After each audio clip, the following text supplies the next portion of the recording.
monsters thing, which I'm not really that that's just not my thing, but like it still sounds so cool. And this is my thing, and I'm like, I could tell. It's just not. No, thank you. Okay, yeah, Hey, this is Adasa, the voice of Dolores from Disney's Encanto, and you're listening to the Magic Our Way podcast with Kevin, Danny, Eli, and Rachel. And before I go, because I am the voice of Dolores, I gotta say, hey, grew to live in fear of Bruno stuttering and stumbling. I can always hear him sort of muttering and mumbling. I associate him with the sound of falling sand. Tss, tss, tss. Stay tuned for more.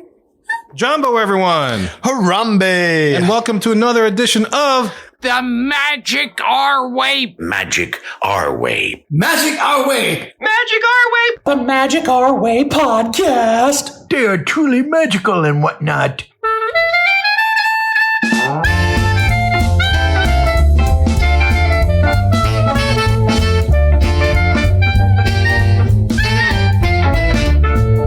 Asante Sana, everyone. You were listening to the Magic Our Way podcast from New Orleans, Louisiana.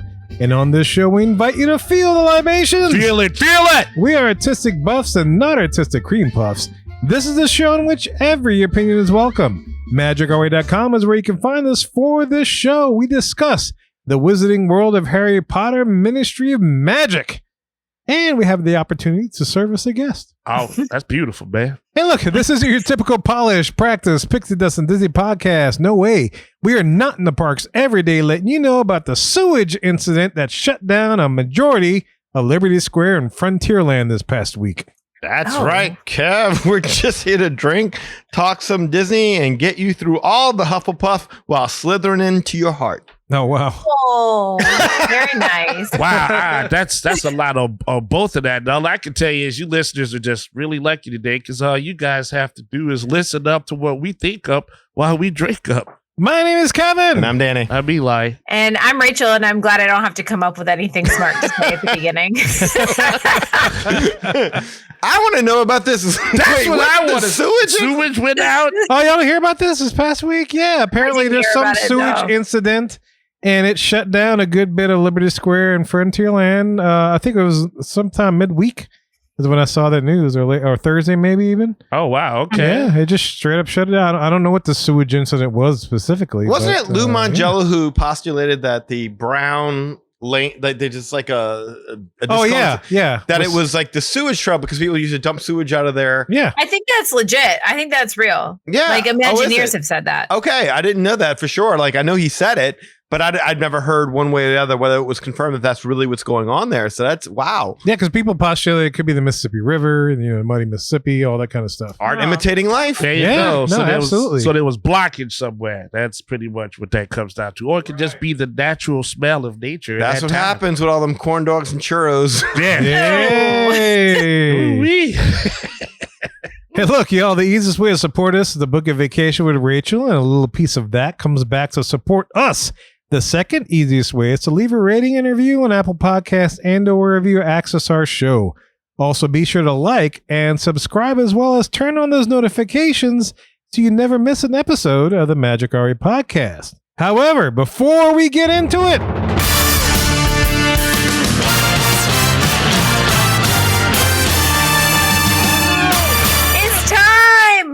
oh, and Rachel, yes, she recognized that music. It is August. That means it's time to think about the MOWican Fantasy Football League. Woo! It's almost football season again. Yeah! Look at her, man. Yay! Guys, I'm not going to lie. Yeah. Well, I know we're going to talk about like how listeners can join and everybody should join, but I went on a trip recently, last weekend. Yeah, last weekend. Okay. And I had Wi-Fi on the flight. And the fantasy football app like popped up this thing was like, do you want to do a practice draft? And I was like, you bet your bottom dollar I do. And so I have been doing practice drafts. I like that. That is our league champ right there. It is. I looked forward to doing this announcement only because I knew Rachel was going to be on this week. And she joined. Okay, so listeners, to give you some background, if you're new to the show, Rachel joined us for the first time I guess about a year ago now. Yeah. No, well, a year ago because you joined the Fantasy Football Leagues. Yeah. Oh, crap. Did we miss her anniversary on the show? I think we did. Yes. Oh, anyway, so fantasy football. Typical men. Yeah, always typical forget men. the anniversary. That's okay. But I did not forget the year ago that she won the championship Yes. Yeah, for one of the leagues on her first time out against her husband, Josh. Mm-hmm. Of all people to do that. There's a lot of action going on. Destroyed him. Like it wasn't so even much. close. Nothing. It was amazing. It was an infinity snap of a match. No, yeah. So, of course, we have to have both of you all in the same league once again. Oh, Yeah. yes. That's my one. I won't be in the league unless I get to see this. Tell Josh he can't change leagues. That's not going to happen. Because he keeps emailing us. He's like, not with her. No, just anybody but her. Every 5 minutes. And you remember when I beat you in fantasy football? Yeah, right. Look, hey, you guys may look at us and say like, hey, look, Danny and Eli and Kevin, those guys are rough and tough, but Rachel's a nice one in the podcast. She's the heart of the podcast. And that is true. But don't let the smooth taste fool you. Yeah. That is a competitor, and she will rip your throat out. You bet you'll buy the dollar on that one. In fairness, and so I'm sure, Kevin, you're about to say this, but you can come in and play fantasy football with knowing nothing about football. I knew nothing about football last year. I auto drafted because I knew nothing. I remember the guys messaging us about the draft in the morning, and I was like, I'm not doing this. I'm just going to let this thing auto draft and then just like set it and forget it and not worry about it for the rest of the season. So I did auto draft, but after that, I kind of looked at my players and figured some stuff out. And it turned out I've never enjoyed watching football before. And this really like made me enjoy watching football every week. I looked forward to it. So if you're looking for something to spice up your fall season, I highly recommend fantasy football. It might bring a new interest into your life. And so now I'm hooked. And like I said, I've been doing practice drafts. So y'all are going down again. She ain't lying. I haven't even looked at anything. Now I'm getting nervous. And you know, and that's fine. At least that league is covered, you know, because basically it's like the listeners versus us. Mm-hmm. And so the other league is the only one we have to really worry about. That is one true. that she's not in, or is she? Will I know. Maybe I'll do two this year. Oh, we got to bring her in both. I think it's time. I think It's so. time. I believe so. time. It is time. She has passed. It is time. Look, and like I said, MOWican Fantasy Football Leagues, man, it is very cheap to join. $20 is the buy-in. It just creates a small enough pot just to keep it interesting. There's a private Facebook for each of the leagues. There's a live draft via Zoom that you can hop on with us and just chat as we go through the draft.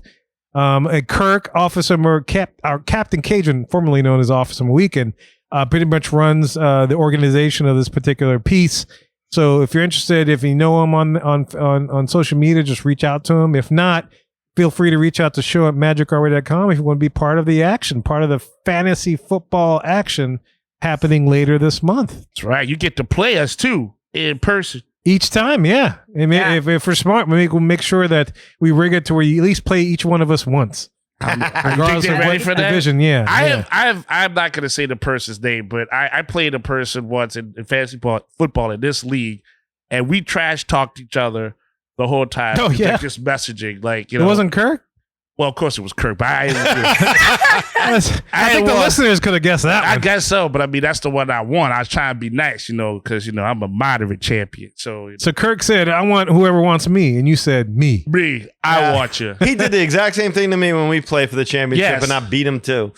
So I like it. But I'm just saying, Cajun. It's like, so that you, as a listener, again, you have that level of participation, and we'll, you know, we'll play you with Even Lee won, and Lee didn't know anything about football. He almost wanted to start 2 kickers, didn't he? Oh, yes. Yes, he did. His first 3 draft picks were kickers. Yeah, and he pulled the thing off. Kevin, have you ever won? I have never won yet. I've come in second place. I've come close, but I've always been the bridesmaid and never the bride. Oh, you are go. the weak link. I am the weak link so far.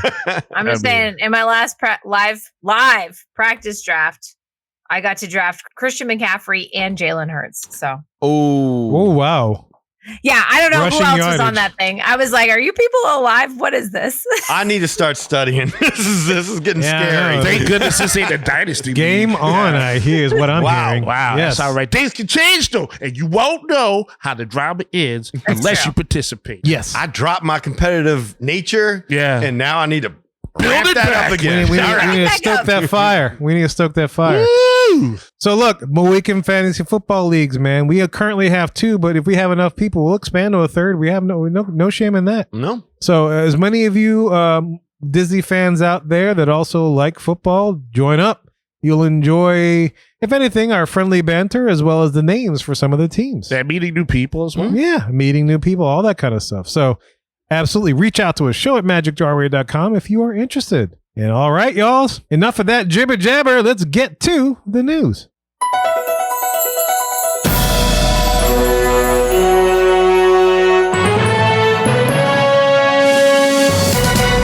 Welcome to The Q, the segment in which we get to discuss all the news and happenings in the world of Disney today.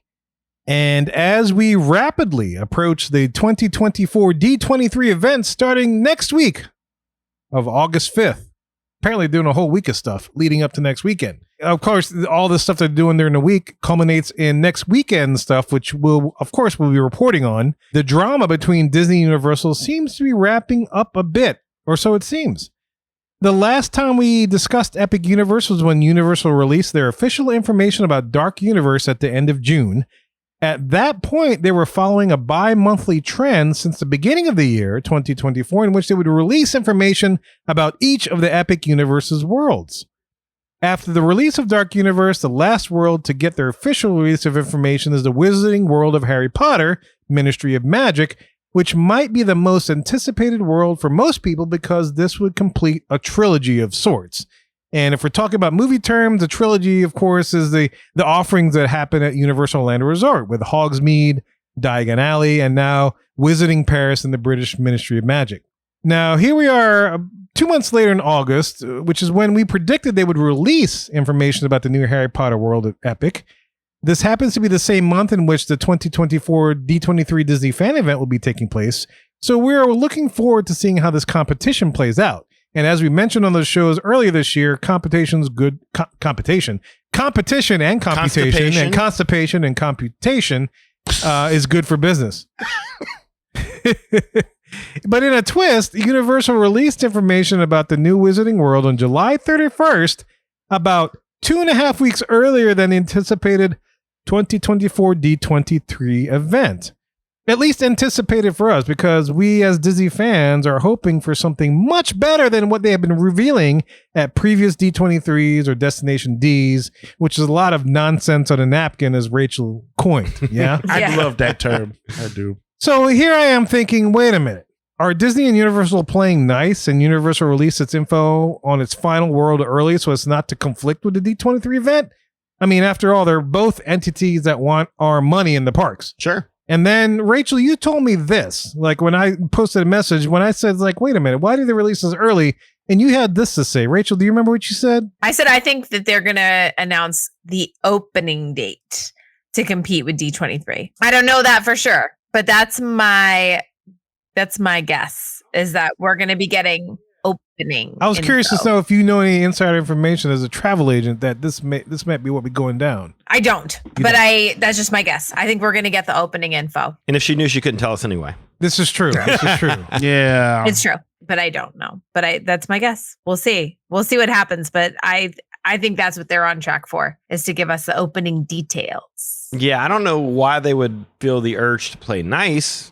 But right. I think that anything that's announced at T23 isn't going to be that much of a threat to them anyway, because that's going to be years and years away. Plus, it's stealing the thunder. If you know D23 is coming up on the second week and you get to put some hype out about your stuff in the week before that, that's just stealing thunder. That's more wrestling psychology that's happening. You think it's enough? I mean, that's the thing. It's like, man, this July 31st is when Universal released it. And so I did want to pause real quick and talk about this because I thought it was weird. I was like, Harry Potter being the biggest thing, they have one in each of the other parks. And so, of course, the third new park's going to have it. And a lot of people are Harry Potter fans, and they release it on the 31st, which is exactly 2.5 weeks away.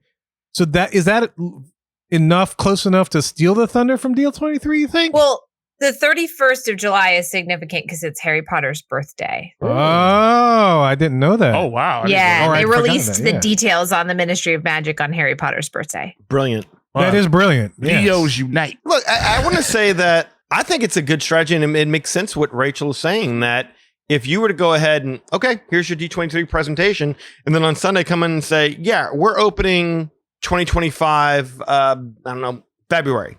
If you were to go ahead and do that, yeah, that does kind of steal the thunder. It's like, yeah, look at all this stuff Disney's going to bring you in 4 to 5 to 8 years. And Universal just comes out and says, yeah, we're releasing our stuff in 6 months. In a few months. Yeah. Right. Whatever it is. So I do think it's a good strategy. Yeah. Okay. But I'm anxious to see. I don't think there's anything that Disney can do, though, to take away from the fact that something's about ready to happen and their stuff is still in the planning stage. Oh, well, Iger's not worried about it, of course, as he said numerous times. They've been working on their response for the last couple of Exactly. Yeah, I Rachel. mean, They've been this was working on it. happening in Japan, it'd be a completely different story, which we've talked about in previous episodes. Yes, I would have said this is competition. There's no friendliness when it comes to get money. Like they said, that movie Wall Street Greed is good. There's nothing that's gonna happen there for Universal to say, oh yeah, Disney, please, by all means, just introduce all your good stuff, and we'll just sit in the back and wait and leave the door open for you. That's not what's happening here. No. By getting paid, son. Yeah, and this is especially after, they said this at the beginning of the year. Epic Universe represents a tremendous addition, almost doubling the size of Universal Orlando Resort. This gives us the opportunity to bring people to Universal Orlando for an entire week of the most incredible experiences they can imagine. They threw down the gauntlet at the beginning of this year. And they're going to have attractions and everything open within a few months. And Disney's going to have really great concept art that we got to drool over for years. Which may or may not look like what the concept art is. Usually it's not. Yeah, look, are we making a mountain out of a molehill, creating unnecessary drama between these two entities? I say no. Because Universal, like I said, threw down the gauntlet back in January 2024 when they released that particular quote that I just played. And of course, they're in big competition right now. So I'm curious to see what happens in the next week or so as D23 does its thing. And let's see how Universal responds. If it is an opening date and like travel agents like Rachel can start booking these vacations, or can you book vacations right now? Or where are we at with all this? I can book the new hotels, not the Helios, but the other two, the Prime Value hotels that are coming. I can book those already, but just room only. I can't do like packages because the Epic Universe tickets aren't available yet. Man. You just reminded me of the Helios. What if they released Helios information that weekend? Ooh, they could do that too. That's smart. That's supposed to have a whole thing in and of itself. Yeah. Okay. We don't know hardly anything about Helios. No. This is true. I'm anxious to learn because they did say they were going to incorporate a lot of the stories that were being told in Epic Universe into the hotel itself. Ooh. So what does that mean? Like, I don't know. And we've Good heard stories. nothing. Nothing's been leaked. Nothing's been like, there may be hunches, but nobody's been like, yes, this is what's going to happen. The only thing I know about it is it's going to be fairly small. And I think we know that from like the permits and building plans, but that's it. Well, this Okay. is exciting. I mean, if you're a fan right now of amusement parks in general, I mean, you got to feel like the belle of the ball. You got to feel like the cheerleader that everybody on the football team wants to ask out because, there's again, nothing better than this competition. This should happen and benefit us as fans because we've been longing for stuff like this and we've asked Disney for it. And Disney's like, hey, we're the only real park you need to go to in town. You got to love us anyway. And that's nice. That's a very nice thing. But every now and Nice again, assumption, yeah. yeah, when the new hotness shows up, and then you're like, hey, we're gonna show up in our nice dress, D23, and then the new hotness shows up a little early. You're like, woo, looking over here, better watch out. And I like that. I like that as a fan because that is something that needs to happen. I want people now competing for my good earned dollars Damn straight. that you need to get through Rachel. You know what I mean? Like, I want this. I think we need this. I agree. I want these things. I want these two entities competing at a point where they're like, we need to start knocking these prices down some to bring these people back. That's I right. say the competition's healthy. Who's Yes, going to it be the is. first one to do that, right? Who's Yeah. going to have some kind of a hell of a discount, a hell of a package, just like, I'm going with them. Yeah. It's kind of like my cousin Vinny. I want him. Yeah. That kind of a thing. So, yeah, look, let's get into it. Speaking of which, because, those details with the Wizarding World of Harry Potter, I want to talk about it. The Ministry of Magic. And look, to start, it is obvious now that we will experience two time periods from the Harry Potter universe in this world, the 1920s Paris and the 1990s British Ministry of Magic. When you enter the portal from Celestial Park into Wizarding World. You are transported to 1920s Paris, specifically to the hidden wizarding world of Place Cachée from the Fantastic Beasts movies. The time period, of course, is a few years after World War I. So this is where 1920s, World War I just ended a few years back, and here we are. And for the first time, Universal has built full-scale buildings, and they say that the shortest building in the world is still taller than the tallest building in Diagon Alley. So you can imagine the scope of the size, which will envelop you and immerse you, as I don't think you'll be able to see any of the other worlds in Epic Universe as easily. You'll be in 1920s Paris. I know. I really hope that they do the sight lines thing like Disney. I really hope they take that seriously because Disney has stopped doing that as much and it bums me out. Like I hate being able to see web slingers from Cars Land. No, thank you. I've yet to experience that, but I do plan to make it to Disneyland again, and that's just going to make me sad if I see that. It's sad. It is. But I think that they have gotten away from, as we've said, they've gotten away from making sure that everything's a cohesive. I mean, look at Frontierland, for goodness sakes. I mean, that kind of thing, it's pack as much IP into the parks as possible, and those little itty bitty things don't matter no more. Yeah. But hopefully they'll do it at Universal. I agree. Like they went out of their way to make sure that we understood how tall those buildings were going to be. That was one of the things they kind of thumped their chest about a little bit. Yep, you're absolutely right. And I just can imagine walking into that place and just like, I can't see a thing other than these buildings. I'm in Paris, there's no doubt. So the immersion that's going to be created by these structures, I'm totally looking forward to. I mean, the other worlds do a great job of that as well. You know, Diagon Alley does a great job, but I mean, you've got these big ass buildings I'm walking into. It's like, I have no choice but to be in it. Yeah, You have to. All right, so let's talk about the main ride that we talked about, that we mentioned back early this year. Harry Potter and the Battle at the Ministry is the official name of the world's big ride, which takes place in the 1990s British Ministry of Magic. And to get there from the 1920s, Wizarding Paris, we have to take what they are calling is the Metro Flu, which is a mode of transportation that utilizes the Flu Network fireplaces.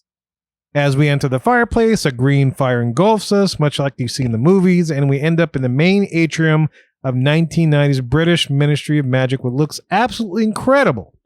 So let me just pause real quick. When I saw the footage and I saw some of these things, I was just like, I was hoping they developed this particular atrium because it looks always so awesome and grandiose in the movies, and I'm glad that they did that. I will say that we have found in the story my only concern about this land. Everything looks amazing. The visuals, like I watched fly through video that they made and everything, like that all looks great. I'm so excited. I'm a huge Harry Potter fan, like probably more than the Disney properties, even like Star Wars and stuff. So I'm really excited about all that. But this like jump from the 1920s to the 1990s is so awful. I think, at least this is my opinion, right? But like, I really hoped that they were going to have some kind of like explanation or something. And there's nothing. They're just ignoring it. And I don't understand that. It seems like such a glaring problem and they're not addressing it in any way. It's just like, we didn't have another movie land that we felt like we could recreate. And so we did have this really awesome idea for a Ministry of Magic ride. So we're just going to do the Ministry of Magic and hope you don't notice that you started in Fantastic Beasts and now you're in a completely different movie in a completely different time in a completely different place. Like the Flu Network makes sense with the locations, but it doesn't jump time. Like I don't know. I'm bummed about that. Yeah. Why the need to go to early 1900 Paris? Like why not do modern day? Because it's Fantastic Beasts. Well, right. But I mean, you know, maybe what is it? Place Cachée. Maybe it hasn't changed all that much. I mean, do we? I know. I mean, as far as I know, Newt Scamander or what? I haven't heard anything about him making any appearances. Why the need for the two separate time periods? I don't know if he is going to be in the circus show. or if he's just referenced in the circus show, but like his name comes up in the circus show. What I heard is like the main guy like stole his briefcase or suitcase, whatever it called. I haven't seen the movies. I tried watching the first one. I really just could not make it through it, and I always they're a meant little tough. They're a little tough. Yeah. Oh, you had fantastic sleep. I meant to go back I liked to him. I liked him. Yeah, I meant to go back to him and maybe give it a fair shot because maybe it was just a bad day. I don't know. But yeah, I don't understand why the need to go ahead and have the two separate time periods unless Newt Scamander is a part of the land. I mean, I would agree with that. obviously- Yeah. I mean, in modern day, it's not like Place Cachet just went to hell after the war or whatever. Yeah, I'm sure it still exists for sure. Sure. Yeah, they could have done it. And Just I'll address, modernized it. Yeah. yeah, I'll address the Newt Scamander thing a little bit later. But no, Okay. I figured we'd talk about the time traveling thing because I give it a fair shake. I did research to see if there's any suggestion of like time travel within the Flu Network. And to Rachel's point, no, it's just merely distances. And not even the time turner has the ability to go back that far or that far ahead. And I'm like, man, this is a big. I mean, here's the thing. It's like Universal did such a good job with everything else, but this thing is such a glaring.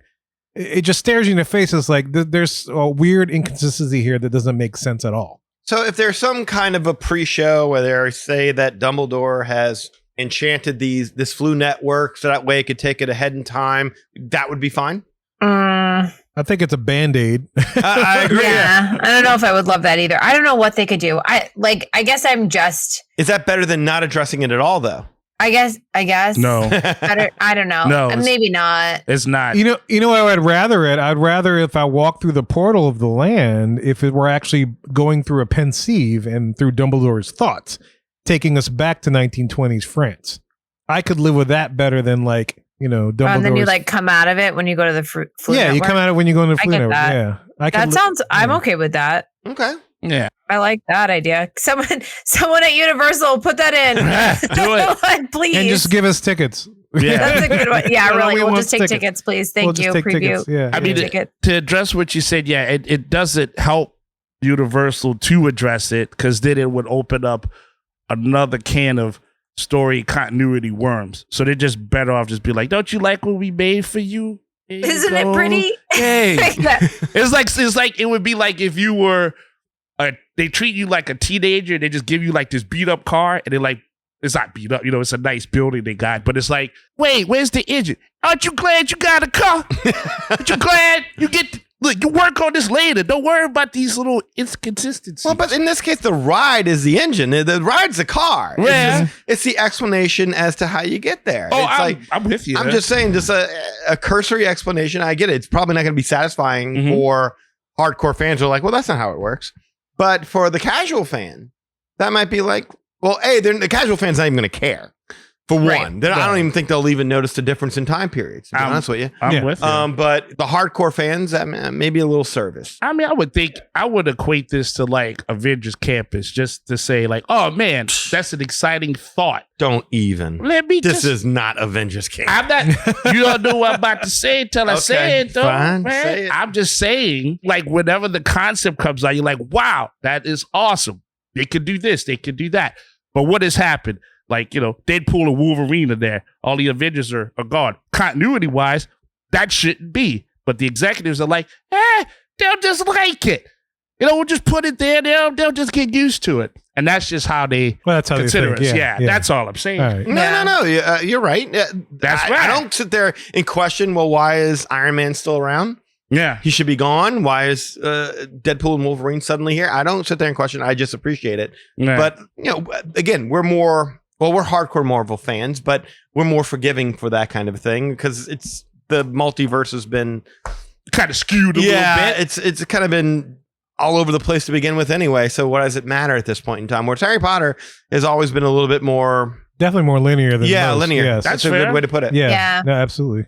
I imagine that they were scared by Galaxy's Edge and the criticism of Galaxy's Edge, that it wasn't a real place in the movies and the stories, that Disney kind of made up Batu and people weren't as excited about it. But in this case, I kind of wish they had made up a wizarding village. Like I would be more interested to go to some wizarding village that was like maybe half referenced in the book somewhere than I don't care about going to Paris in the 1920s for Fantastic Beasts. I liked those movies just fine, but I don't need to go there. And I do want to go to the Ministry of Magic. I am excited about that. And so I wish we had just done something in the 1990s, like Godric's Hollow, where Harry grew up. Mhm. Yes. And then, you know, and they kind of just make it up because it's not really in the movies, which is fine. And then send us to the Ministry from the Flu Network. Like, what? I don't know why we had to do Fantastic Beasts. It almost feels like NBC Universal was like, well, we've put all the money into these movies, so we got to put it in the park. It's like, not really, you don't really have to do that. Yeah. Yeah, I think Rachel just landed on my. I couldn't agree more. She landed on my major criticism of this, because this is the land in Epic Universe that we probably knew the least about. And when we first looked at it in March, we were only really aware of the one ride, which was Harry Potter and the Battle of Ministry, and the Le Cirque Arcanus, Arcanu, which was a circus style show from Fantastic Beasts. And now it's kind of turning out that that's really kind of it. And so the one thing I think I am glad about is that they confirmed that Ron and Harry and Hermione are going to be part of it. So that's cool, because when we previewed it, it wasn't 100% certain at that point. But I was a little bummed out that really nothing stood out from this. Like, if you're a Harry Potter fan, to Rachel's point, you want to step foot inside Hogwarts Castle. You want to visit Diagon Alley. But Place Cachet? I mean, you're going to need to sell me on that one a little bit to get me excited. I've read all the Harry Potter books, enjoyed the series immensely, was ecstatic when they opened the first Harry Potter land, the Hogsmeade land. But once Voldemort was defeated and Harry's story concluded, I was good. I mean, I was satisfied. Kind of like what we talked about before with Star Wars. You know, this might get me in trouble with some of our hardcore Star Wars listeners, but I was good after Return of the Jedi. Well, you mentioned this too before. Yeah. You mentioned totally that. get So that. Didn't need the sequels, didn't need the extended universe. I was happy that the Rebels had won, the Empire was vanquished, and peace had been restored to the galaxy. The only place there was to go from there was to get convoluted with another Empire-level threat that just messed up the happy ending and all the characters that we loved deserved. And at that point, you're just making Spaceballs to search for more money. Yeah. So I never needed a knockoff Han Solo and Poe Dameron. I sure didn't need a lesser Harry Potter and Newt Scamander. I tried to watch the first Fantastic Beasts movie, like I said, just could not get through it. So to have a land based on a spin-off franchise that didn't really catch on is quizzical to me. Like, and not for nothing, I know, like, just maybe where Rachel and I do disagree is, like, I kind of looked at Order of the Phoenix as like my least favorite Harry Potter book and movie was Order of the Phoenix. I just didn't really care for it all that much. The Ministry of Magic, it's cool looking, but didn't really care about it that much. So I just wanted to see that there was something here that was going to surprise me and knock my socks off. And all I'm left with is, well, visiting Paris would be cool. In the 1920s, yeah. In the 1920s, I guess. I mean, you know, it looks cool. It does look cool. The land looks awesome. It's just that, yeah, I think I'd rather visit Diagon Alley or Hogsmeade. I don't know about Place Cachet. This is not something that makes me just want to go there. Exactly. Yeah. I think I'd probably prioritize the other worlds more so than this one. Yes. Now, having said that, it looks like it's gonna be amazing. And all they really need to do is hit on the Ministry of Magic ride. Yeah, pretty much. So with that, the basic story of this particular attraction is that we're here to witness the long-awaited trial of the infamous Dolores Umbridge. And as most theme park short stories go, something goes wrong. We start out by witnessing the trial, but then all hell breaks loose as Death Eaters come in and free Dolores Umbridge. We learn that Dolores wants to repair a broken time turner device with the goal of restoring Voldemort's reign, which would then put her back in place of power. Again, disappointing. We reported all this in March. We did, yes. We got Harry, Ron, Hermione, as Danny just said, and we have a new character named Higgledy, which is Umbridge's former house elf, to join us in a pursuit to prevent Umbridge's from escaping. That was also something that was reported there because it was supposed to be a female house elf. So this is, again, unless they gender swapped it, this sounds, again, keeping with what we reported back in March. And of course, this looks like Universal's take on Disney's Tower of Terror attraction ride system, and probably a more advanced one at that. Oh, yeah. We will board, and I quote, magical omnidirectional lifts to watch the trial take place. And of course, these lifts can go up, down, forward, backward, sideways. And just like the Tower of Terror, guests will be seated in elevators in a theater-style setting. So now I sent you guys a text picture, and I'm sure you can see this picture everywhere else. But basically, this elevator-themed seating, or this car, will be on top of a motion base, much like Star Tours and Body Wars. And like the Amazing Adventures of Spider-Man, it will have a range of motion like Spider-Man. But in addition to that, it'll also have the motion of height, which is different than the Spider-Man scoop vehicle, which of course scoop vehicle doesn't really move as much off the ground, but it does definitely move a lot, twisting and turning and stuff. But this is going to take that ride system and add the luxury of height. And it looks like it's at least a car length high that according to that image that I sent you guys, it looks like it'll be raised lowered. So adding that additional motion in there should be pretty interesting. So we need something to protect our back, basically. Oh no! Hopefully, yeah, and hopefully they built that into the seating for the ride. I don't know. Oh boy, it's like a Willy Wonka in the glass elevator kind of thing. Yeah, isn't big time. Yeah, definitely on a track, so you could go through in and out of the scenes for sure.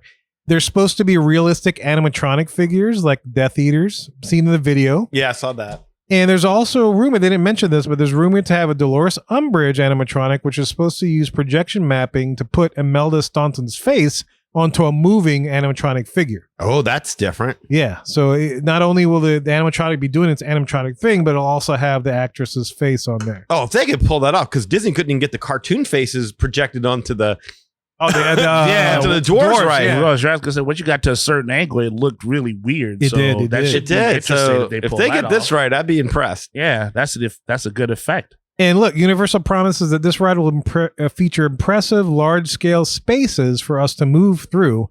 And I have to guess that this may be much bigger than the spaces encountered in Rise of the Resistance over at Disney. Nice. Yeah, so that's that particular attraction. And just like Danny said, there's only 2 attractions, and we reported this back in the beginning of the year. We just have a little bit more details and stuff. But the other attraction in this world will be Le Cirque Arcanu, which we now know how to pronounce, of course, which is going to be their crowd gobbler. Hopefully, it's a theater show. And as we have already established as of late, when Universal releases concept art, it is really what they're going to build, as they gave us proven time and time and again, right? With the stuff that we're seeing on the internet and all that kind of stuff.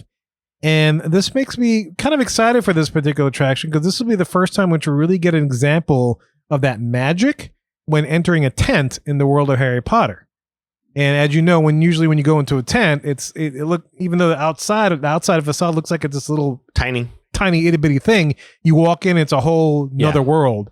And that's gonna be so cool. I'm looking for that, because we haven't seen it yet, and I'm sure they have a way to pull it off pretty easily, because it's butted up against one of the buildings. But still, at the same time, it'd be nice to experience that. Mm-hmm. Oh, sure. So yeah, this is going to be awesome. As you're walking through the tent, you get sideshow displays and stuff as you're walking up to the main attraction theater show. Mm-hmm. Universal says, and I quote, "The story of the show follows Ringmaster Skender, who has stolen, and to Danny's point, Newt Scamander's suitcase to try and bring the failing Le Cirque Arcanu back to its former glory. It's then up to circus employee Gwendolyn to rescue these creatures before they end up in Skender's greedy hands forever." And Universal does confirm that in addition to many of the magical creatures, Newt Scamander himself will appear in the show. Oh, really? Yep. And so this is going to be a technically complex show which will seamlessly blend media with live action to make it feel as though you're surrounded by fantastic beasts. And I have to think, we talked about this earlier when they released stuff about How to Train Your Dragon.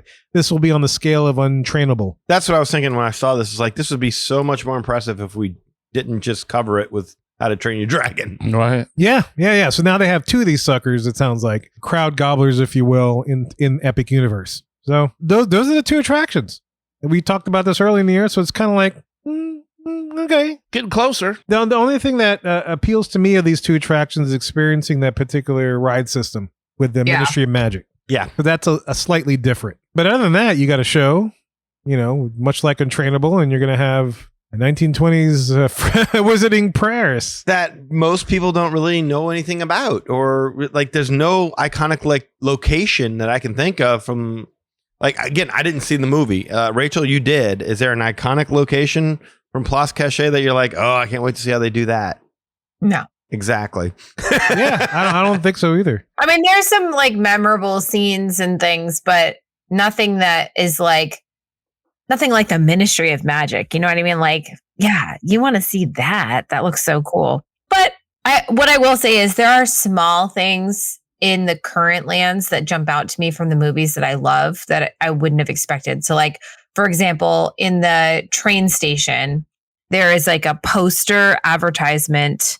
I want to say it's for like lipstick or something, but it's the same ad that was in the movie, like Harry, and it's just a billboard or, but to see it in person, and that was like a moment in the movie that was really big. They were right up against that advertisement was really cool for me. I was like, oh, this feels so immersive. Like I feel like I'm part of it. So I am hoping that they're going to find things like that I'll be like, oh, I remember that from the movie. Like that's cool. I feel like I'm in it, but I don't know. But I don't feel the same way about the Fantastic Beasts movies as I do about the Harry Potter movies. So I don't even know if they can achieve that, even if they do those things, because I don't have the same attachment. What if they were able to get Johnny Depp?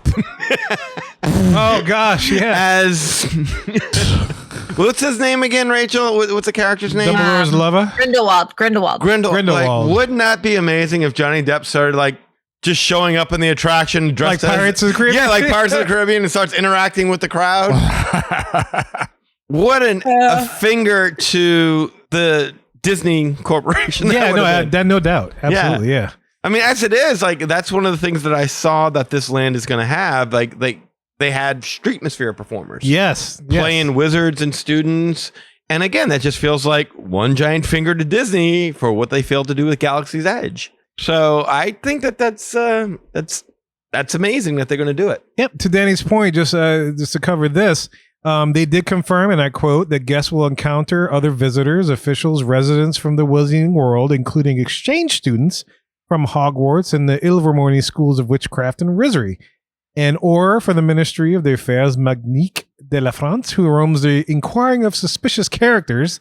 So you have an Auror maybe accusing you of being some kind of dark wizard or something. Mm-hmm. Okay. And there will also be talking portraits that you can engage with that will allow you to receive real personalized replies. So like Turtle Talk with Crush? I guess so, yeah. But you have your name and stuff and everything. They'll dress you directly. That sounds really cool. That's trippy. That's gonna be neat. Excited for the bar. Yes, let's talk about that. I hope they do some cool stuff. So here's the thing with the bar. So let's talk about dining real quick. They did confirm some things. They only confirmed 4 things, and we covered more stuff back in March when we covered this. But these are the only 4 things they confirmed. So first of all, to Rachel's point, they talked about Bar Moonshine. We talked about that. Yeah. We talked about it, and I remember Eli. I listened to that show just to refresh myself, and Eli pointed out there's no doubt what that's about, and there's a reason for this. And I quote. This is a place where American witches and wizards can enjoy a taste of home at Bar Moonshine, where they will find exclusive beers, wines, cocktails served amid U.S. Quidditch team pennants and other teams of Wizarding Americana. So there we go. That's why it's just straight up called Bar Moonshine. It's a place for Americans in 1920s France. That's that actually makes me less excited. Yeah, I'm with Rachel on this one. That's stupid. Yeah, I thought there was gonna be some moonshine running with a dragon or something. That's like going into England and finding a bar dedicated to American football. Yes, like not soccer. I'm so excited about everything at Epic Universe. Even the monsters thing, which I'm not really that that's just not my thing, but like it still sounds so cool. Mm-hmm. And this is my thing, and I'm like, I can tell. It's just not. No, thank you. Okay, I feel enough. Disappointment. I feel the exact same way, Rachel. But look, in the end, if this really is a step down from Hogsmeade and Diagon Alley, it's still light years ahead of Toy Story Land and Dino Land and Avengers Campus and even Frontierland these days. I'm so excited for the attraction. Yeah. So like that's it. If the attraction is good, if they get that feeling of like coming into the Ministry and that like grandness of the whole thing, then I guess I don't care about the rest of it. Like that's fine. That's what's going to happen. I guess that's how I feel. But I wish they had done something different. You want to be geeked out about this. I get it. And it's not geekable. Yeah, this is the thing. This is the last world that they released. And, all the other 4 worlds that we covered, man, I was freaking amped. Yes. This is probably the least amp world that I am. Yeah. You're feeling. Yes. You remember? I think even they knew that it needed something else, and they were doing that virtual Quidditch ride. Yeah. Where you Yeah. could have actually I guess they just couldn't get the technology right. It just didn't work Mhm. well, and so they scrapped it. So there's definitely room to expand and Yes. room to do Yeah. more with. So, but yeah, to that point, like the whole bar thing, that just doesn't make any sense. I don't want to go to France and step in. Like that would be like the Rosencrown being a Planet Hollywood. Like, Yeah. why? Right. Yeah. No point. Like, Yeah. I also like you could have done. Okay, did you guys watch Ted Lasso? Yes. Oh, absolutely. Yeah, 100%. The bar that they all like hang out at Ted Lasso and they watch the soccer matches. Like you could have. I'm still like stuck on this Godric's Hollow idea, but you could have done Godric's Hollow and it could have had a bar like Ted Lasso where people go watch Quidditch. Like you, I love it. You don't need to bend over backwards to make this stuff like. It was like they were just trying to force the Harry Potter. It was like they were pulling a page out of Disney's book by saying, "Look, this works. We just need a residential type of village there that they can go to, and then an amazing attraction and lots of merchandising opportunities, and we're good." Oh, butterbeer. Make sure that's in there. Got Oh, it. yeah, Right. yeah, absolutely. Yeah. Yeah. They got all Like we this. could have done that. I don't know why we twisted ourselves into knots to make it fit Fantastic Beasts. Maybe they. I can't even say that. I was going to say maybe they thought that last movie was going to be super popular and they'd want to capitalize on it, but those movies had all flopped at that point. Like I don't Every know. single one of them. Yeah. Yeah, I was gonna say as far as this bar thing. I mean, if you want to impress me with some magic, make my bill disappear when I'm drinking, and I'll be Well, on that board. would be impressive. Yeah, I'll be on board. Whatever cribbage, cabbage, whatever you put in there, Cribbage and cabbage. all that. I'll watch all that with a side of football. You have Bills free. a witch sugar mama roll up to you and say, "Hey, I'm gonna take your tab." Now that's true magic. Right That there. is true magic, That's yeah. true magic. All right, so just to round out the dining stuff, as Rachel mentioned, they confirmed the beer cart, which is butterbeer cart. Say that one more time. Yeah, please. Beer. But it is I think it was the Beer is deepest- butter, and then it's basically beer with butter. better to better. Butterbeer. They Okay. rolled it all into one word. Yeah. Deepest I ever heard Kevin's voice get. You heard that? You heard that bad white Because come it's out? French. So I'm kicking the French. But so also we got two dining locations, both quick service, Café L'air de la Serine, which we covered as well as Le Gobelet Noir, the Black Goblet. The Black Goblet, though, interesting enough, is where, and I quote, where international dark witches and wizards gather to escape the prying eyes of Paris ministry and have a hearty meal over hushed conversation. That's racist. I wasn't gonna say They're that. in their own country. But what kind of That voodoo is so goes Is that on? where we can find you? Is that where they find us in Paris? Yes, exactly. Yeah. Take me back to cabbage and cabbage. Cabbage and cribbage. Cabbage Cabbage and thank cribbage, you. yeah. And of course, shopping. And we got Tour and Flou, which is the exit gift shop for the Harry Potter ride. We got La Galerie Magnifique in the center of land, which will have wizarding gear and memorabilia. We have Caramel, which we covered earlier. Caramel, which is the confectionery shop. And we have Cosme à Cajour Baguettes Magique, which is the one shop. Whatever you say. No word on Bobottins. No, huh? nothing on Beau Buttons, nothing on, what was that? We talked about a couple of other restaurants and stuff and shops. Nothing like that. Those are the only 4 shopping things that were confirmed in the video that they released. Not to say in future projects that it couldn't come out. We don't know. But this is what we got so far with the fly-through as well as the official video. So who knows? Maybe that's part 2. But we'll see. But that's it. So that's the Harry Potter land, man. We want to know what you guys think. Let us know. Show at magicourway.com.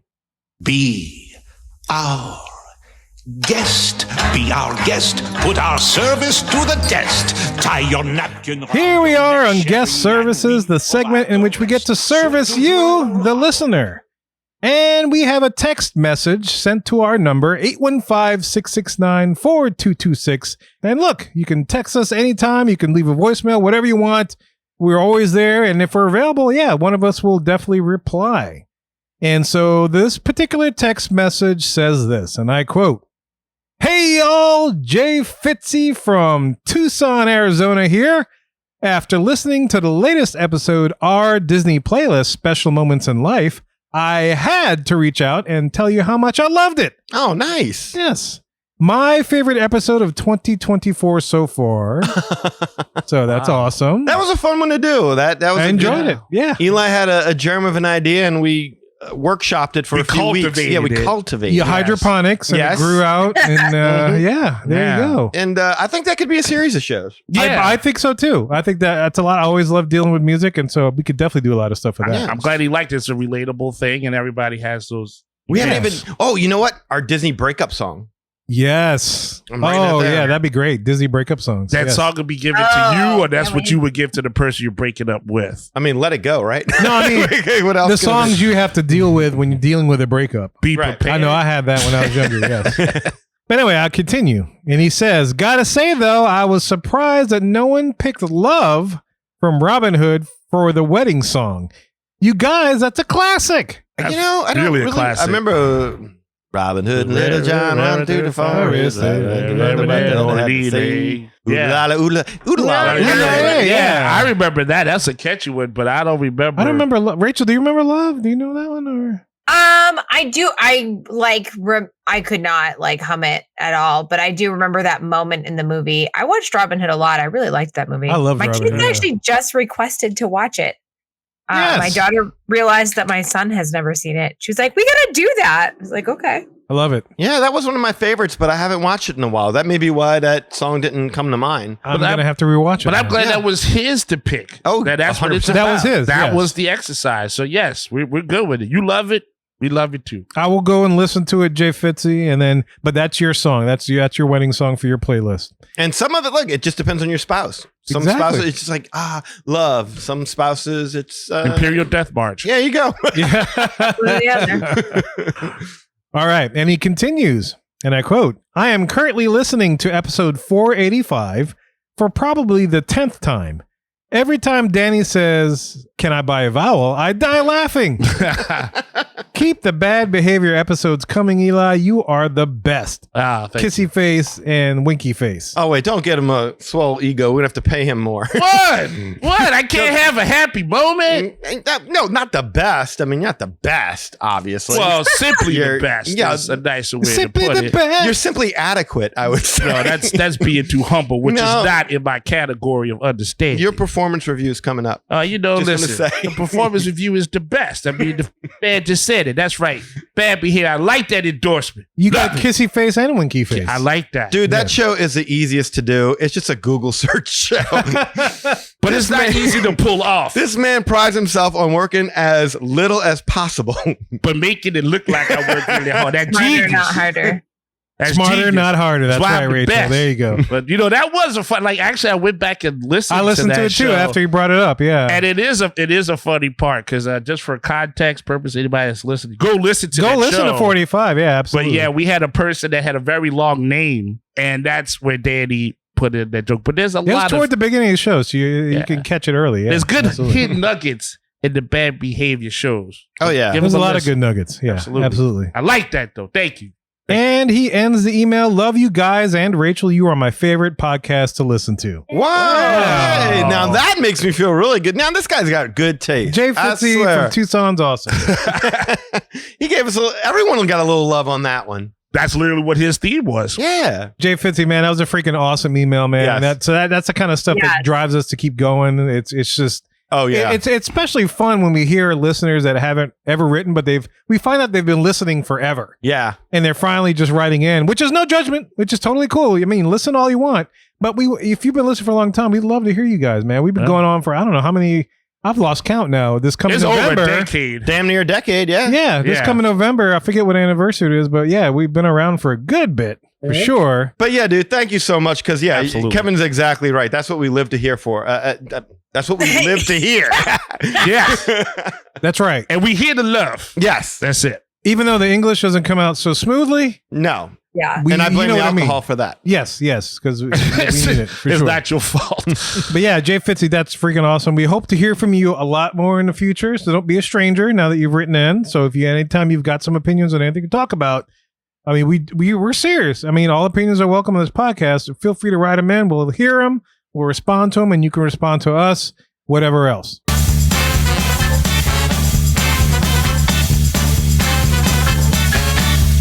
So with D23 coming up this weekend, we thought it would be fun if we went around the table one time real quick and discussed what would you be disappointed about if it wasn't announced at D23?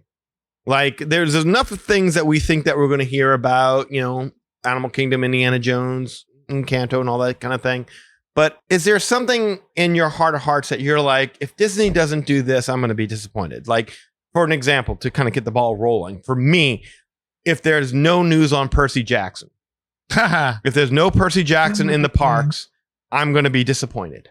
I'm going to be disappointed if they have not set forward with that. That would be a problem for me going forward. And whoever wants to take it next, whoever you want to take, what would make you disappointed if at D23 there's just no mention of this? I would say if they don't say there's something concrete with that undeveloped land that they're trying to like buy out, what do we call that area? Beyond Big Thunder Mountain? Yeah, if they don't come up with something that's stick to it, this is what we got going, because that's been kind of thrown up in the ether for a while. So that would be nice to hear any plan going forward with that for sure.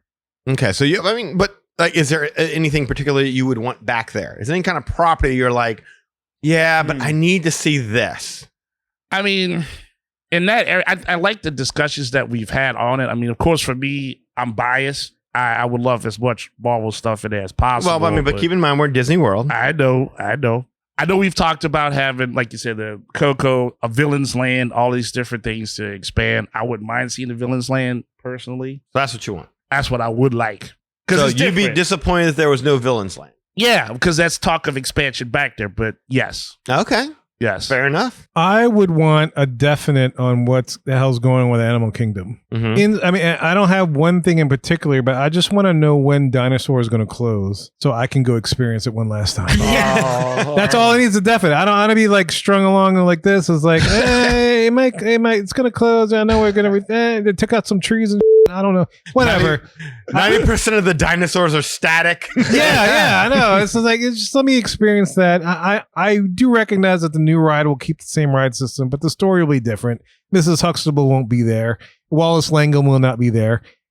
Or maybe they will. I don't know. Maybe they could. maybe they will be back in something else. But I just want a definite, we are building this in this particular part of Animal Kingdom.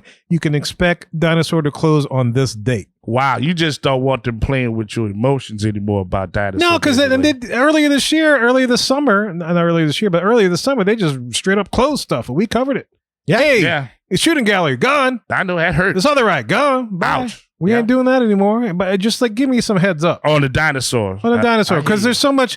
There's going to be a lot of Disney fan stuff that we're going to miss, like the ketchup, mustard, mayo, chemical, when it was sponsored by McDonald's, all that kind of stuff that's going to be lost with the new retheming. So I just want to at least have a chance to maybe make it down there and ride it one last time before they do whatever they do. Would you be disappointed if Indiana Jones was old Indiana Jones? Old Indiana Jones? Old Indiana Jones. Okay. A redo of Forbidden Eye, or going back to the basics, and we're treating Indy like he's 30 years old again. He's back in his prime. Right, he's back in his prime. We're talking about circa Temple of Doom. Okay. What kind of Indy would you like to see? I would want the young Indy. Young Indy. Yeah, for sure. Yeah. Even if it's this may be problematic, but it's most of the good movies, the better movies, I'm not going to say the good movies, the better movies for the Indiana Jones universe usually employ him fighting the Nazis. Mm-hmm. Something with the Nazis. You're not getting Nazis. I know we're not getting Nazis and stuff, but I mean, it's if I were in that, you remember in Last Crusade how they had the whole motorcycle chase scene? Yeah. Freaking awesome. I love it. Yeah. I was like, boy, that'd be a killer ride, just to experience it, traveling alongside in a tricycle of sorts, maybe kind of like Hagrid's, where you're fighting off the Nazi guys trying to, take the Ark and stuff. You keep saying awesome. Nazis, you're going to get us thrown off YouTube. I know. But those guys, they existed. We have to acknowledge that was there. Mm-hmm. But I know we're not getting that. But those are probably the better movies. Yeah, I'm with Kevin. I'd rather see young Indiana Jones. I don't know about seeing old Indiana Jones in the Mountain of Pain pills. I don't know how that really worked for me as a title. I'm just saying.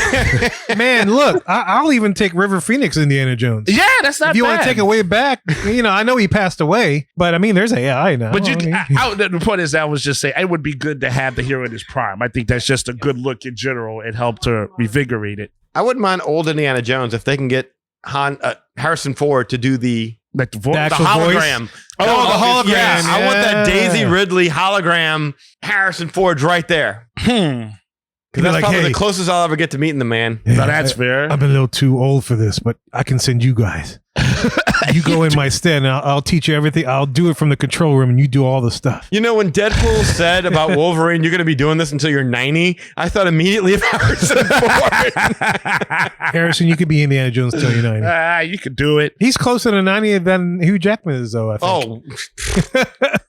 Ryan Reynolds and Hugh Jackman are like 2 years apart in age. Not even that. Nah, Oh, really? Yeah, he's not that old. Harrison seems so much older. He And is. CGI, you could de-age anybody. Look what they did for Michael. Yeah, Oh, they yeah, could yeah. do that too. They could de-age it. You could have a young Harrison Ford and an old Harrison Ford. As long as it's Harrison Ford, really him, hologram in the attraction. I like I'd be that. good And with then Callista Flockhart gets confused and doesn't know what to do with herself. I mean, don't get me wrong. I don't want him there. But if it happens, I want Harrison Ford involved. I don't like the idea of doing a non-Harrison Ford, like kind of what the Forbidden Eye is. I mean, it's a Indiana Jones, but it's not his likeness. It's not Harrison Ford's likeness. But they don't even have his likeness on the marquee of the stunt show. Oh, yeah, it's true. Yeah.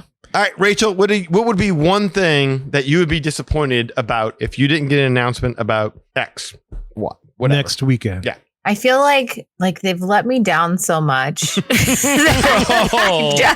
Oh. Nonsense on the napkin. Wow. Damn. I'm in a weird space. Like when you initially posed this question, I thought like, do I have high expectations? That's a valid point. That's a valid point. But then but I do as well, because I feel like they have to announce some stuff. So I do have some high expectations because I feel like they don't really, but just the last 2 or 3 of these have been like a shoulder shrug.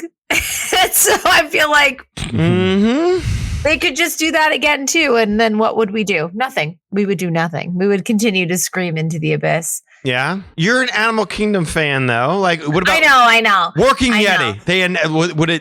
Would you like to hear an announcement about we're going to fix the Yeti? That would be cool. That would be exciting.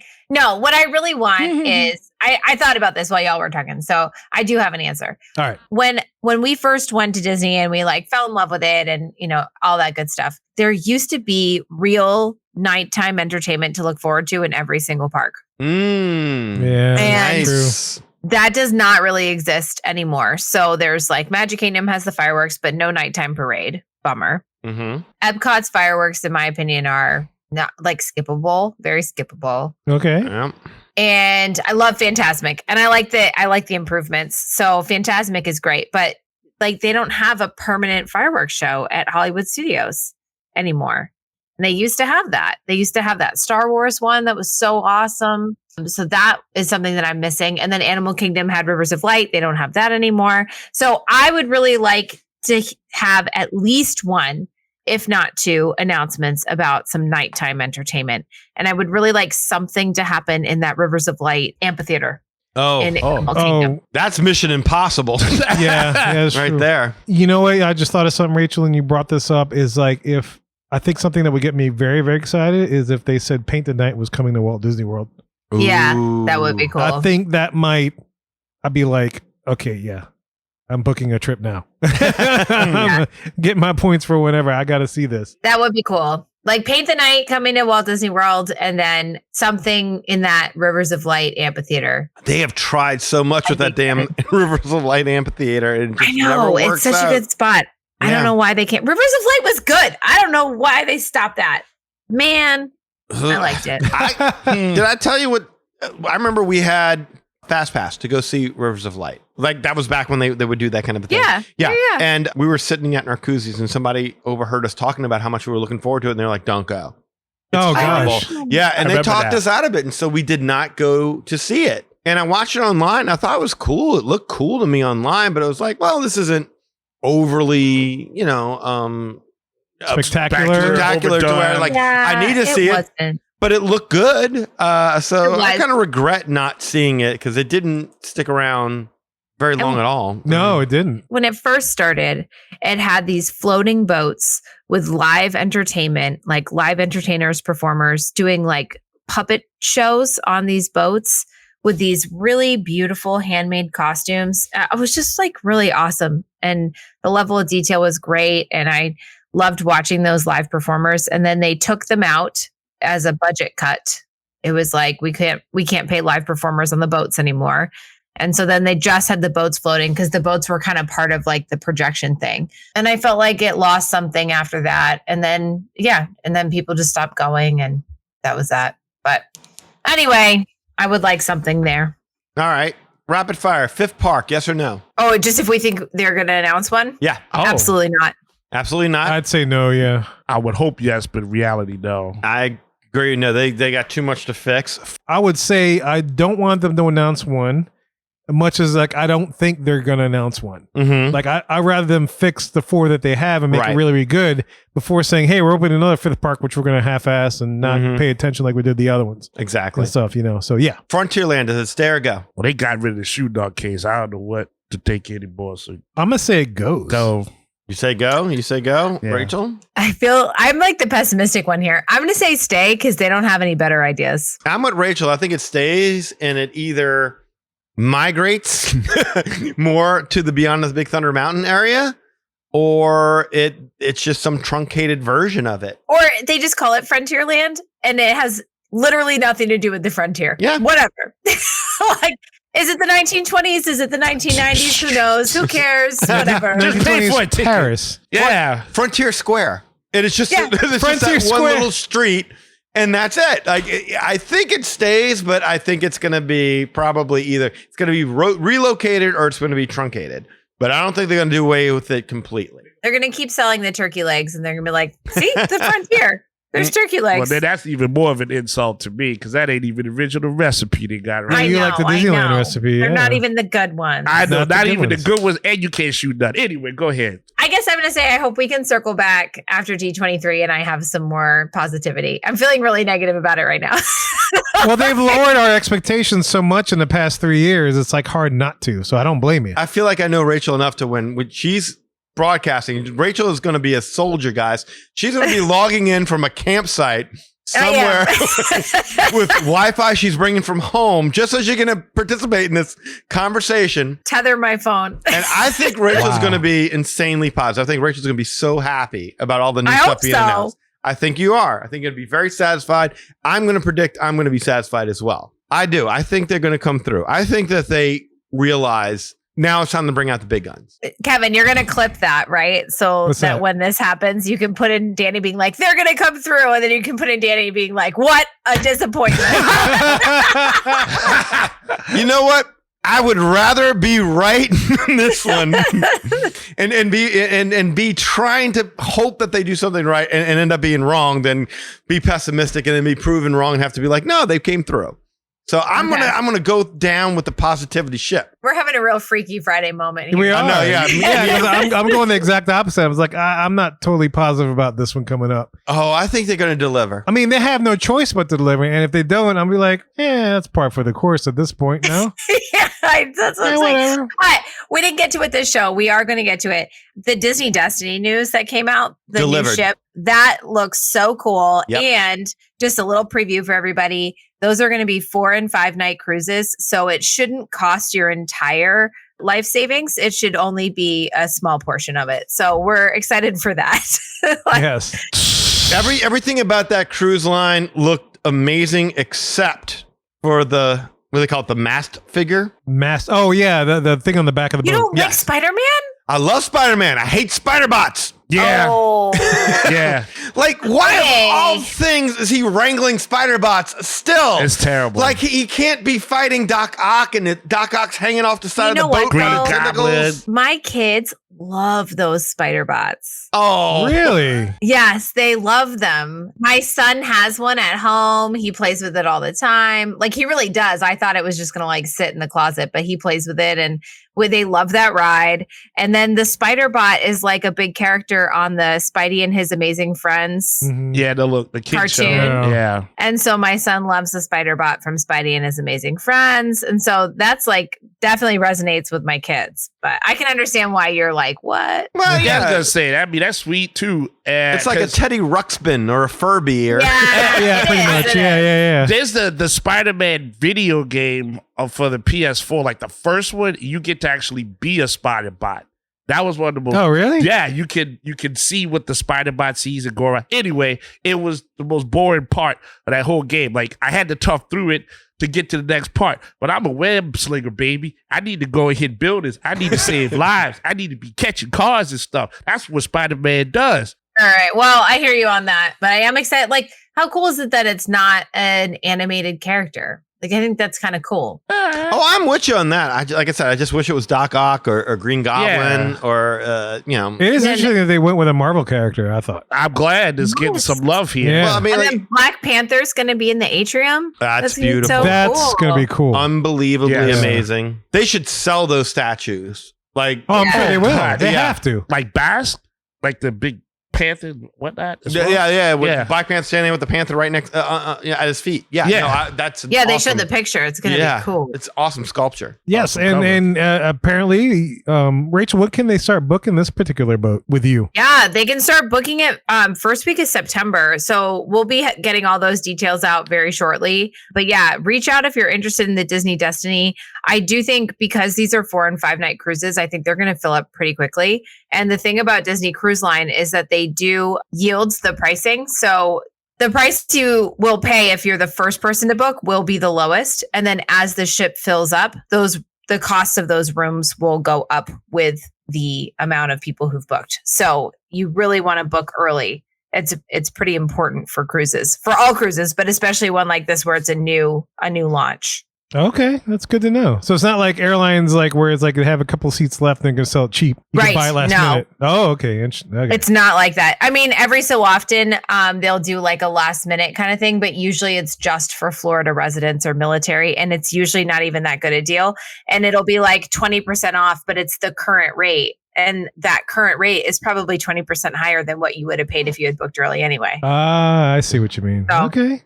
It's always good to book early with the cruises. Yeah, we'll definitely get to that because it's coming up soon. It's sometime in August. We will definitely talk about this particular ship and get all the details so you're prepared for when you book with Rachel on that particular vacation. And what's the first sailing that they can do on this boat? I don't believe we have an exact date yet. It is going to be in November of 2026. Okay, 2026. But we don't have like an inaugural launch date yet. We don't have itineraries yet, but we will soon.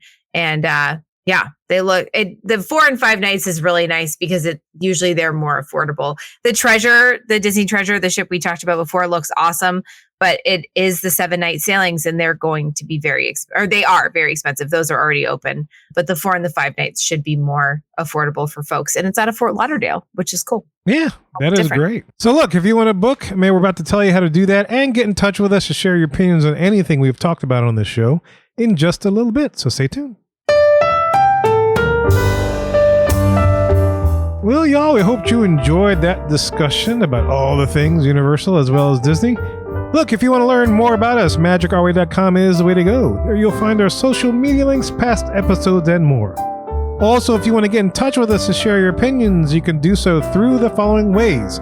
Shoot us an email at show@magicourway.com or call or send us a text message at 1-815-MOWican. That is 1-815- MOWican 669-4226. And of course, we have a couple of people that do things outside of the podcast. First of all, we got Eli does things with comics. Eli, what you got? Yeah, when you're out there on the internet, please feel free to visit my section of cyberspace, www.ivorycomics.com. There you see all the work that I've done, fully colored pages, over 24 pages, and the only ad that you'll find in the book is for the Magic Our Way podcast. These titles include Savages, The Molly Be Damned, and Project Geisha. Of course, there's interviews and blog posts, and again, a link back to this podcast. You never miss a beat. You never miss an episode. You never miss how they're going to do with D23 with all the nice performances while they don't tell you anything going on and just show you concept art. That's how you can find all of this going on right here. So please, I appreciate the support. ivorycomics.com. If you're out there on social media, you just want to see how I'm doing, Eli H. Ivory is where you'll find me on Facebook. And as long as you're a real person, it's a pleasure to meet you. But if you're a bot, really tired of greeting you, I don't want you sending me no more stuff about remote jobs that I can take in Anchorage for $355 an hour if I could just find you on WhatsApp. Bots, leave me alone. Really tired, getting old. All right. Also, there's the Project Geisha fan page, so facebook.com/Project Geisha. Also on Instagram, you can find me there, posting up the hearts and the likes and posting up the stories and liking your stories as well. EIV504 is where you can find me there. And of course, on X, I can be found at Hancock10166.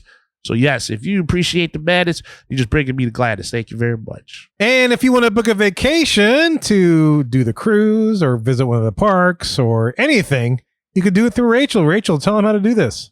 Yes, I would be so excited and honored to help you and your travel party book your vacation. I specialize in theme park vacations, which is Disney destinations and also Universal. But I also book cruise lines, Royal Caribbean, Virgin Voyages, and Disney Cruise Line too. And also Celebrity, all the major cruise lines. And I book major hotel brands around the world. So pretty much if you're traveling, you should give me a call. And the best part is that my help is at no cost to you. It is completely free to my clients. And the benefit is that a little bit of the cost of your vacation comes back to support this podcast and this fan community. And it goes there instead of to all those big corporations. So we really, really appreciate when you reach out and you book with me. And it's just a nice, easy way for you to support the podcast. So we thank you for that. The best way to reach me is I do have a phone number. My phone number is 978-432-WISH. You can text or call me there. Another way is through email. My email is Rachel, RACHEL @magicourway.com. Or you could find me on social media. My social media is @RFamilyMagic. That's the letter R and then the words Family Magic. You can find me on Facebook, Instagram, TikTok, and YouTube. So send me a message there. So if y'all want to access all the info we just mentioned, go to magicourway.com/about-us. Also, if you want to elevate your support of the Magic Our Way podcast, go to patreon.com/magicourway. There you'll find 6 awesome tiers to support this show. Also, another way to support us is to book that vacation with Rachel, and a little bit of that comes back to this show, as she mentioned. And another option to support us, and it only costs a minute or so of your time, is to leave a rating and review in Apple Podcasts and or wherever you access our show, whether it is YouTube, Spotify, Podbean, etc. Any way in which you could support the show is deeply appreciated. We also want to thank you for being a loyal listener, and we always love hearing from our listeners. All opinions are always welcome in the Magic Our Way podcast, so make sure you get in touch with us today. So we say Kwaherini, my name is Kevin. And I'm Danny. Magic out.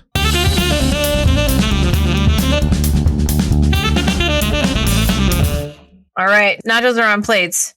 And you are. Bye!